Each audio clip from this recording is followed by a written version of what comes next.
UP में कांग्रेस को बड़ा झटका, इंडी गठबंधन में मिलेगी 1 दर्जन सीटें, दावेदारी पर एक बार फिर होगा मंथन। कांग्रेस के लिए आने वाले लोकसभा चुनाव विपक्षी गठबंधन INDIA में सीटों की भागीदारी उत्तर प्रदेश में 1 दर्जन सीटों तक भी सिमट सकती है। कांग्रेस नेता भले ही अब तक विपक्षी गठबंधन में उसके हिस्से सम्मानजनक सीटें आने की बात कहते रहे हो, पर नए समीकरण उनकी उम्मीदों को झटका देने वाले हो सकते हैं।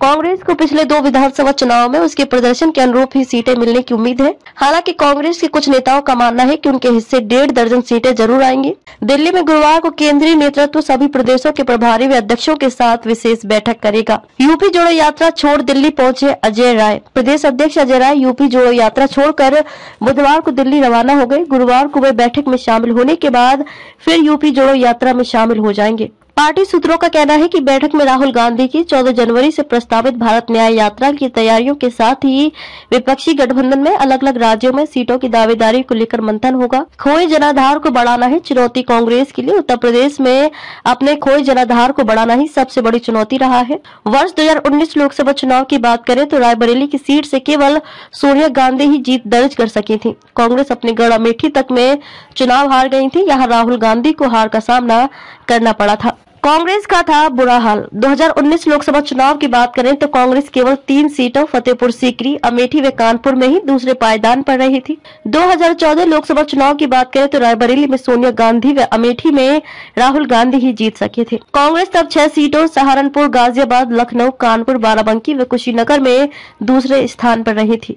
ऐसा रहा था 2 लोकसभा चुनावों का परिणाम। दोनों पिछले लोकसभा चुनाव में कानपुर से कांग्रेस प्रत्याशी शिव प्रकाश जायसवाल दूसरे नंबर पर रहे थे। सहारनपुर सीट से कांग्रेस प्रत्याशी इमरान मसूद 2019 लोकसभा चुनाव में दूसरे तथा 2014 लोकसभा चुनाव में तीसरे नंबर पर रहे थे। ऐसे में बसपा छोड़कर कांग्रेस में वापस आए इमरान मसूद पर पार्टी फिर दांव लगाना चाहेगी। इसके अलावा कांग्रेस वाराणसी व लखीमपुर खीरी की सीट भी अपने पास रखने का प्रयास करेगी। 2014 व 2019 दोनों लोकसभा चुनाव में वाराणसी सीट से कांग्रेस प्रत्याशी अजय राय तीसरे स्थान पर रहे थे। लखीमपुर खीरी सीट से बीते दिनों सपा छोड़कर कांग्रेस में शामिल हुए रवि वर्मा अथवा बेटी डॉक्टर पूर्वी वर्मा को चुनाव मैदान में उतारने के लिए कांग्रेस इस सीट पर अपना दावा कर सकती है। गठबंधन में राहुल का लचीला रुख। राहुल गांधी भाजपा को हराने के लिए विपक्षी गठबंधन के प्रति अपना लचीला रुख पहले ही जाहिर कर चुके हैं। ऐसे में कांग्रेस उत्तर प्रदेश में उन सीटों पर ही दांव लगाएगी जहां गठबंधन में शामिल दलों के सहयोग से जीत सुनिश्चित की जा सके। प्रदेश अध्यक्ष राय का कहना है कि उत्तर प्रदेश में कांग्रेस की दावेदारी कितनी सीटों पर होगी, इसका निर्णय जल्द हो जाएगा। सीटों में भागीदारी केंद्रीय नेतृत्व तय करेगा।